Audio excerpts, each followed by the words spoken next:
যেখানে কোনো হাঙ্গামা থাকবে না, যেখানে ভোটদানে কোনো বাধা থাকবে না, যার কারণে জনগণ অনেক উৎসাহিত। পাশাপাশি আমি যে বারবার একটা কথা বলার চেষ্টা করি যে এই যে সামনে 12 তারিখে যে নির্বাচন, সেই নির্বাচনটা কিন্তু জনগণ আদায় করেছে।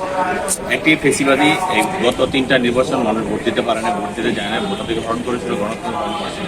এখানে পরবর্তীতে একটি রাজনৈতিক দল বিএনপি নেতৃত্বে, বিএনপি সহ আরো টিএসএ রাজনৈতিক দলের নেতৃত্বে আমরা আন্দোলন শুরু করেছি, কিন্তু বিজয় অর্জন করেছে জনগণকে সাথে।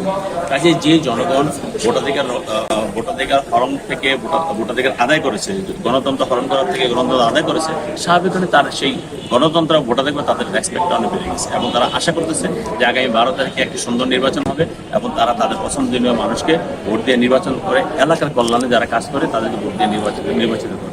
এবং এই যাবৎকালে যতটা নির্বাচন হয়েছে, সুষ্ঠু নির্বাচন হয়েছে, প্রতিটা নির্বাচনে জনগণ বিএনপিকে বেছে নিয়েছে, দানের শীর্ষ প্রার্থীকে বেছে নিয়েছে। কারণ তারা জানে যে বিএনপি দেশের কল্যাণের জন্য কাজ করে এবং দানের শীর্ষ প্রার্থী দেশের কল্যাণের জন্য কাজ করে, যার কারণে তারা বিএনপিকে বেছে নিয়েছে। আপনি কতটা আশাবাদী? আমি ইনশাআল্লাহ 100% আশাবাদী, কারণ এই এলাকায় দীর্ঘদিন রাজনীতি করি, প্রতিটা সময় আমি জনগণের পাশে ছিলাম, জনগণের কল্যাণে ছিলাম। আপনি যদি ধরেন মহামারীর সময় মানুষকে জনগণ পাশে রয়েছে, করোনাকালীন সময় 2020-এ আমি পুরো এলাকায় এলাকায় ঘুরেছি, মানুষের আমার ব্যক্তিগত সাধ্যে যতটুকু সম্ভব হয় দেশ নায়ক জনক তারেক রহমানের নির্দেশে আমি মানুষের ঘরে ঘরে গিয়েছি, মানুষের সহযোগিতা করছি, কাউকে অর্থ সহযোগিতা করছি, কাউকে খাবার দিয়েছি, কাউকে মাস্ক দিয়েছি, কাউকে ওষুধ দিয়েছি, কাউকে অক্সিজেন সিলিন্ডার দিয়েছি, কাউকে অ্যাম্বুলেন্স দিয়ে সহযোগিতা করেছি। এইভাবে যাকে যেভাবে দরকার প্রতিটা সময় জনগণের পাশে ছিলাম।